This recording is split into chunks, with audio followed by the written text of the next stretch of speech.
Podcast. I'm your host, Josh Appelman, founder and CEO of Appelman Properties.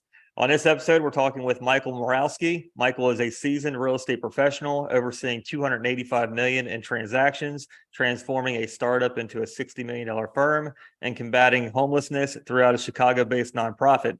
Michael, thank you for coming on the show today. We appreciate your time. If you could, let the listeners know a little bit more about yourself.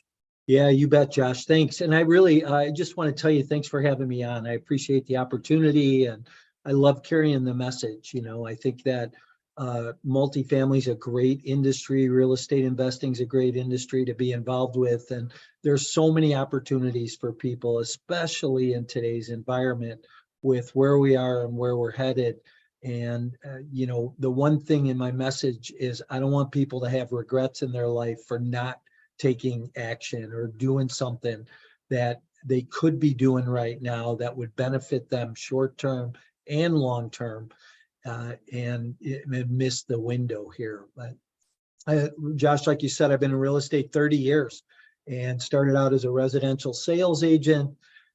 Came from a construction background. I had a construction company in the northwest suburbs of Chicago and building 25 room additions a year and just burned out, and decided one day, because I had somebody knocking at my door, that I was going to sell the company and take some time off.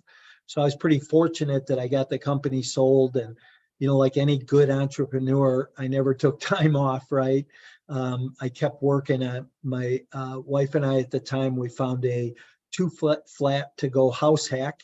And this is long before that house hacking was sexy, right? Everybody was saying, you're doing what? And so house hacked a couple 2 flats. And along the way, I met this real estate agent who at the time was extremely successful, and went to him and said, hey, I think I'd like to go in real estate. And he really encouraged me to do so. He said, I think you'll be great at it. And so I went and got licensed and went to him and said, Todd, I'd like to model what you're doing. Could I shadow your team? And he said, no. He goes, I'm going to do better than that. I'm going to make you a cassette tape. And Josh, I'm dating myself a little bit here because I don't think you could find anything to make a cassette tape on today. But he did. And I equate that tape to like these podcasts that we do today, right? Because people could go back and listen to this over and over and gain knowledge and information. And success leaves clues, right? So if we do what successful people have done, we cut our learning curve and accelerate our growth. So he made me this cassette tape. I burned through it, listened to it over and over again. And I went and implemented those fundamentals he taught me. And in the first 9 months in business, I sold 78 single family houses. I was RE/MAX Rookie of the Year, and went on to build a team selling 125 homes a year. And I did that consecutively for about 12 years. Wow. If you ever want to unpack something, Josh, along the way, just say so. But well, on that though, you've learned the game. Everything's about learning. That every business, everything's got, there's a game to it. And if you learn the game, learn the language, learn how everything goes, then you essentially conquer the game. You have the cheat codes.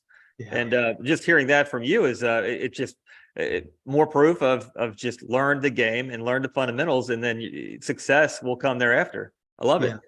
Absolutely, 100%.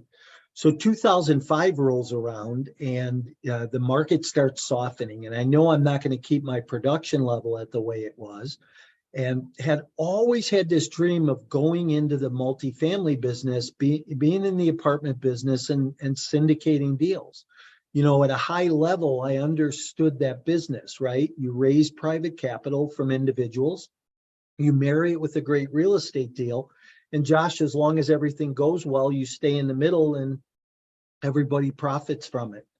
Well, 2005, I went and syndicated my first apartment deal, not knowing anything, and thinking that it would be a pretty easy transition from single family residential into apartments. And the first time somebody said cap rate or NOI to me, I about fell off my chair because I had no idea what that was, right? But through asking a lot of questions and a lot of information, I learned what all those terms and how you implement all those things into your business. I bought my first 11 unit apartment deal. Didn't do any due diligence, Josh. I bought it, listened to everything the seller said. And I was so excited that he signed a contract and that I was going to buy the building that he said, put a new boiler in, a new roof on, fix the balconies, upgrade the units, stripe the parking lot, and you'll be able to turn the tenant base, raise the rents $100. And none of that happened, right? I went in, I changed the boiler, I put a new roof on, I fixed the balcony, couldn't raise the rents, got the same crummy tenants that were living there, and learned though that I needed to build a buying strategy. And it's one thing I coach my clients on is know your buying strategy, know what you want to buy, know what your negotiables are and non-negotiables are in that buying strategy. So the great learning curve there was that I learned what I wanted to buy. And the next deal I went and did was what I wanted to buy, and probably the most profitable deal I ever owned was my next one, which was 64 units. Nice. And but over the next 30 months, Josh, I raised $18 million in private capital and bought $60 million of real estate. And it was 4,000 units in 5 different markets. Wow. So I scaled a pretty big real estate side, but at the same time, I also built a property management company managing about 7,500 doors. So I built a company pretty close to $100 million in value in 30 months. So, I've always been a worker and try to grow things, but here's what I would tell people about that. I grew way too fast. Yeah. You don't want to grow that fast. This is a marathon, not a sprint, and you'll get there. You can have those dreams and those goals, and you will get there. Just be systematic about it. Make sure everything is working like it should work. So I grew this company, and because we grew so fast, we were unstable as a result of that. The other issue was that I bought all that real estate at 85% loan to value. And I tell people today, I say, don't ever buy anything less than 65 or 70% LTV, because you're just putting yourself in a situation that could cause challenges. Yeah. So 2008 rolls around and boom, it was like hitting a brick wall in a freight train because of those couple of issues. And we started to unravel as a company. Josh, I wound up having about 12 out of 38 companies that I should have just let go to foreclosure. And some investors get hurt, but I didn't want anybody to get hurt. I wanted to try and save everybody. And, I thought it was a recession at that time. I thought 2008, we're going into this recession.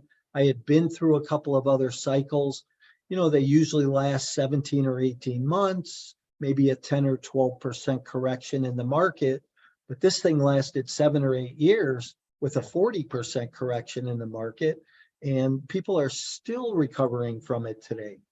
But so what happened was I said, well, let me just try and save the company. So I started to move money back and forth from profitable companies to non-profitable companies, knowing that when the market bounced back, I could put the money back and be the hero and call it a day and move forward, right? My accountant and my attorney both said, it's okay, go ahead, you can move that money. But the problem lied that I didn't disclose to my investors the movement of that money. And, unfortunately, or, maybe fortunately, I consider it today, I was charged on wire fraud and mail fraud charges, and I got sentenced to 10 years in federal prison for non-disclosure. Remember this, when we raise capital from other people, whether it's a nickel or $1 million, you're held at a much higher standard. Yeah. And you have to really abide by disclosure laws and disclosure and be very transparent. And I didn't do that. And as a result of that, I got in trouble for it, got wiped out, lost everything. Wow. You just unpacked a lot of key points, a lot of data. The amount of growth that you experienced in that 3-year period, there's a balance. There's supply and demand. The supply is the multifamily, the housing in this case. Demand is your operations team being able to balance all the way up to growth so that you can properly manage the assets and manage them efficiently and to top the quality that the investors would think. And that's, me and you agree wholeheartedly 120% that operations need, it's about, you've got to be able to grow slow and grow right, because the other key point here is that you need key people along the way of growth. You have to have great people. Those are the pillars of your company. And you might need to cycle through 30 or 40 people to find one great person that you can build a company around. It's growth is great, but on the back end, if it's flimsy, then your foundation becomes unstable. So you've got growth, and then the other part of managing investors' capital, managing professionally, and making sure you've got the right team and the right counsel to make sure that you are protected and you are doing things the way that we should be. Because operators, we want to go in there and we want to tear down new territory and grow efficiently. Got to make sure the back end is protected by the right people as well. And sometimes it's better that we take a step back and examine our surroundings, make sure we've got the right people surrounding us too. Totally agree. So, and what you said about having the right people surrounding you, there was a small portion of those people around me that really didn't have my back and weren't doing what I thought they were doing, right? And so the 5 mistakes I made in all of this, Josh, were I grew too fast, very unstable, over leveraged, right? Should have been more 65, 70% LTV. I was undercapitalized as a company. We had phenomenal company growth. I had 100 people working for me, but I didn't have the capital to support that along the way. And I didn't I didn't pay attention to the details. There were a number of red flags. I kind of blew them off, thought if I went and did another deal, I'd bring more capital in, raise some more capital, that whole thing. And then I didn't listen to people around me. There were a couple of people in my life that were very instrumental that said, hey, I don't like what I see. I don't like this going on. And I blew it off. I said, I got this under control. Don't worry about it. And I didn't. So I tell people, look at the warning signs. We're in an environment, or going into an environment right now that is, could cause some instability. We're already seeing it in some market multifamily deals out there. And what I would tell people is, don't be afraid of that. Understand what the opportunity is that lies in front of you. This is going to be one of the greatest distributions of wealth that this country's ever seen as a result of this whole change in financial environment that we're in. Take advantage of it. Position yourself right now in front of the next bull run and enjoy the wave as it comes back, because this next cycle is going to, I believe, is going to give people as much, if not even a little bit more opportunity than we just had in the last cycle. Yeah, there's a ton of movement on the horizon. It just, you got introduction of digital currency. I feel like no matter what, we're almost in the way, regardless of where you're at on things. And I say that of forward progress of what ultimately is going to change over time. Currency changes, the way people transact changes.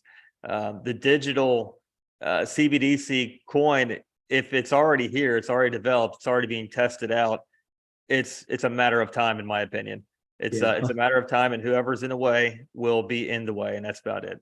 And you'll see some results. It just depends on how much you want to play in order to gain the results. So. Yeah, all right. Yeah, in playing the game, that's adapting, and that's being able to pivot and reinvent yourself and be able to learn how to play in a new environment that's on the horizon. Right, and that comes through education. Yeah, right. That comes through some coaching, some education, understanding. I tell my clients all the time that, hey, look, I made the mistakes already. Don't make those. Let's keep you away from those and help you see what's new on the horizon that's going to benefit you. It's just like this AI, right? Chat GPT and those things. I mean, those are great for your business. You can do so much with your business with those artificial intelligent platforms right now. And if you're not using or utilizing these tools, learning about them and learning how to implement them in your business, you're going to be left behind. It's kind of like you telling me that there's this thing called the World Wide Web and it's coming, and you can go on and you can shop on the store inside of a computer. And that's the same with blockchain and the technology surrounding blockchain. But these things are changing the landscape of the microeconomy. It's just massive things are happening right now. And That's funny. That's funny because I can remember I was in a real estate office selling real estate and somebody said, "Hey, just use Google." I said, "Google, what's Google?" And now look at it, right? it's and look at what will become of Google. It's they're having to pivot and reinvent themselves as a company right now too, because they Yeah. see of different higher caliber things coming on the horizon, because they've dominated the landscape for years and years and years. And now plug in your question in Chat GPT and you get an answer right now. You don't have to go through a million blog post or this or that to get to it. So it's Yeah. competition is good, and case in point right there. But how will this change the real estate world? I think tremendously. Blockchain, chain of title on blockchain, the AI, the intelligence, being able to make decisions based on true data right now, fast. Yeah. Hey, it's just like studying the market traps, right? You want to know what population growth is, job growth is, what the crime rate is. Just plug it into Chat GPT and look at the answers you get. Yeah, 100% for sure. So Mike, you've got an awesome experience, awesome story, awesome experience.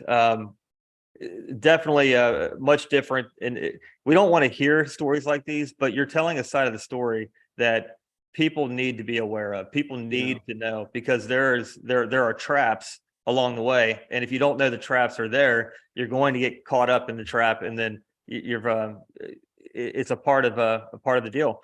How did you build just such a massive portfolio of properties? Was it like the deal flow, just building this engine? How did you do it?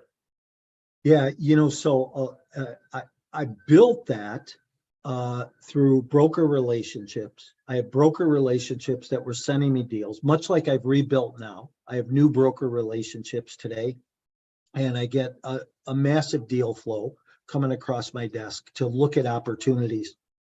We underwrite those. Josh, between June and January last year, I underwrote 90 deals, $1 billion in properties, to find one. I wrote 10 LOIs. I got to the final and best round 7 times, the final 3 times, only to walk away for somewhere between $300,000 to $500,000 because the deal just didn't pencil at that point anymore. But I did, if I'd have quit at 80, I never would have found the deal, right? So now I have a new deal. But, I really want to go back and I don't want, Josh, I tell my story because I want to provide hope and inspiration for people. And it's through the success I had, but I lost it, right? So I have this lost piece, but now there's a redemption piece. And I think that's the piece that people need to glean from is my redemption story, because I feel too many people are hung up on their past, and they let their past dictate their future. They're afraid to call an investor to raise capital. They're afraid to call a broker. They're afraid to do something else because they're hung up on something in their own life. And you can't let that stuff bother you. You have to move forward. And my goal is to build that company again that I had, but solid this time, right? So that I make a positive impact in people's lives financially. Yeah, that's and that's great. And building back the foundation, the key pieces. Now you know what not to do. Of course, those are the learning lessons. Without failure, there is no positive momentum forward. And entrepreneurs, we build it to tear it down, to rebuild it, to tear it down, and what works we keep, and then we just keep rebuilding. It's and that's a part of the fun of it. It's R&D in a sense, and You had it bigger than a lot of people out there, and a lot of people, they can learn a tremendous amount of information from your experience for sure. What would you see is the difference between a successful real estate investor versus the rest? What are the key elements that you'd see? Yeah, I think one of the big ones is tenacity. Don't give up, right? Conservatively look at every deal. Don't just raise rents because your tool allows you to do that, or you think that it'll look good, but be conservative in your rent growth and your cap rates, your exits. Make sure that you are asking enough questions. And I'm a big what if guy. What if the market gets worse than it is? What if I can't raise rents at all? What if 30% of the tenants move out? Does my deal still work? Right. And I bring deals to the market today that might not be the best return as some of the other operators, but here's what I know for sure is that my numbers are solid. And I would rather under promise and overperform than over promise and underperform. Yeah, So, that's huge. And you'll see, clearly you and I both made it out of the fear of missing out of the last 2 years. And I say that by buying the properties on a sub 5 cap on anything, with the EMD goes hard day one and you're out no matter what, a couple $100,000 possibly.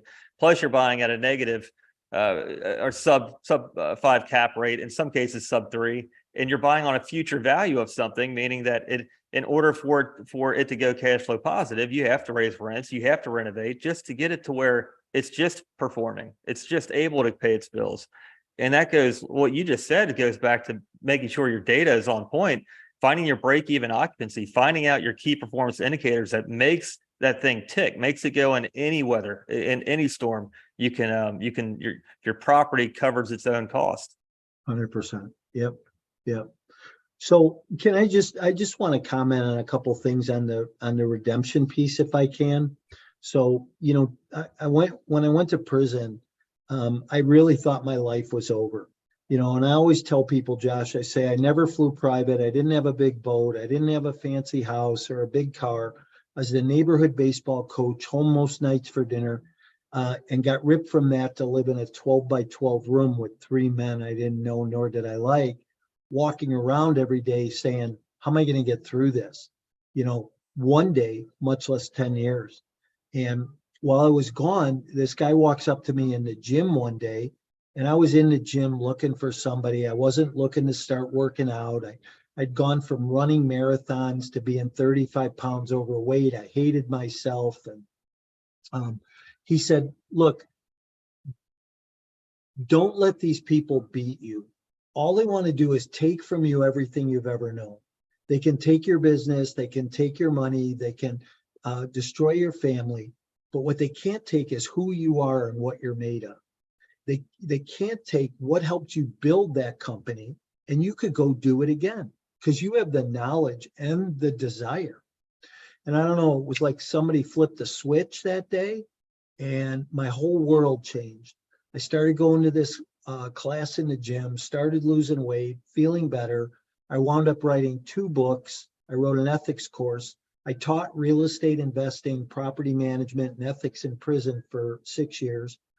I went to college. I got a bachelor's degree in theology. I was on an outreach program, went into the community. I told my story to small business owners and college students like 40 times. I met a professor from the University of Minnesota. He and I co-authored a paper together that we had published in the Business Journal of Ethics that gets taught today at the collegiate level for forensic accounting and sales and marketing classes. Came home, thought I was going to go into coaching and training business, which I did. So I only coach select individuals who want the business really as much as I want the business, because I want to grow with those individuals and help them succeed their goals. And then I wound up getting approved by the SEC to go back and be a sponsor and an issuer of securities. So 2 of my coaching clients and I, we went out, we did our first deal, And a couple other coaching clients and I are doing our second one right now, which is, 277 units in Tulsa. Nice. So there is, you can't let your past define your future. That's absolutely huge. It's in here in your coaching, and you've written books, and your experience as an operator, as a real estate investor, very high level. Now you're able to give that information into books, into coaching, into one-on-one sessions, and grow with people that now you can coach along the way. And I think that is having mentorship in this business, and really in any business, but especially real estate. Mentors are, it's almost, you can't do it. You shouldn't do it without a mentor, without multiple mentors in every facet of even the project, whether it's the operations, the finance, just being in compliance, and having the people that have been there and done it, like yourself. Mentors are huge. Where can people go and find the books at?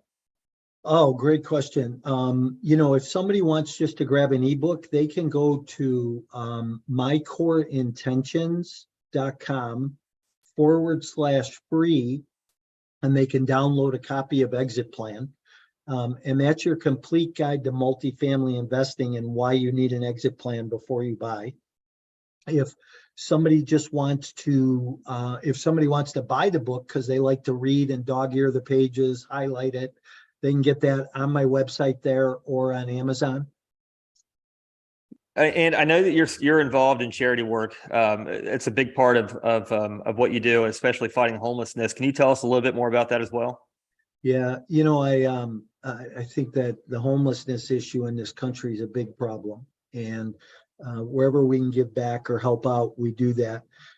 The other side of my mission is that I serve in a couple of prison ministries and helping men and women, when they come home from prison, get reallocated and their feet underneath them coming home, because there's a big difference from being away for a few years, coming home, and the world changes. It's like when I went away, we were on the iPhone 2. When I came home, we were on 13. So if that gives you any perspective to change, right? So I try to help, through a ministry, through church, that we support that group of individuals coming home, and work with them for a period of time. So I think giving back is so important. This is really, Josh, about what can we do for somebody else.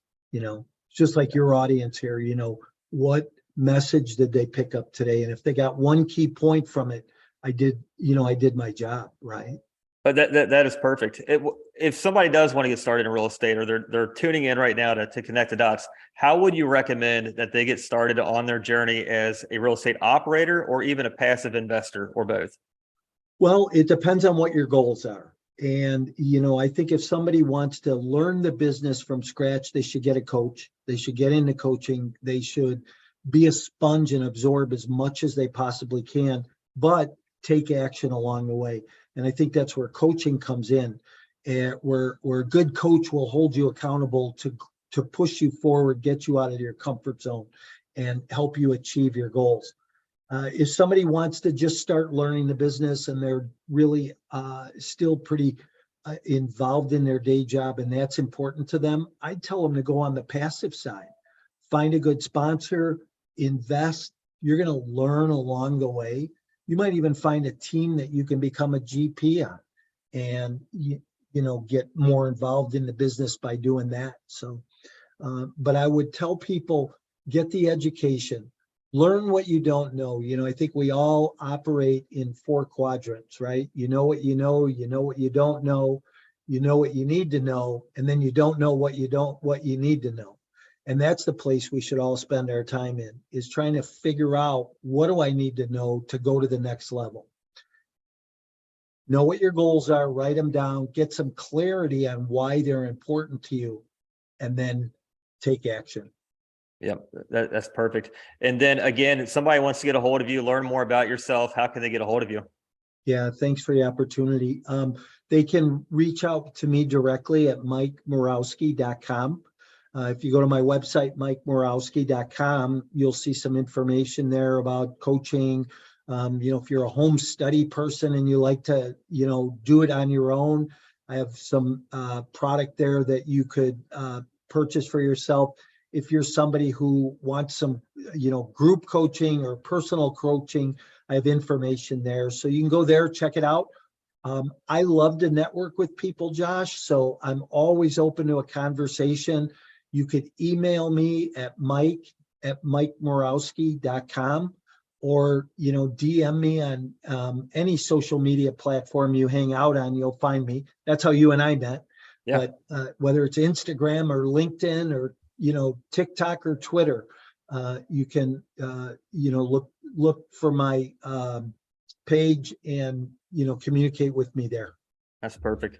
Mike, we truly appreciate your time today, and we'll definitely be talking soon. So thanks again. You bet, Josh. Thank you. I appreciate the opportunity. Have a great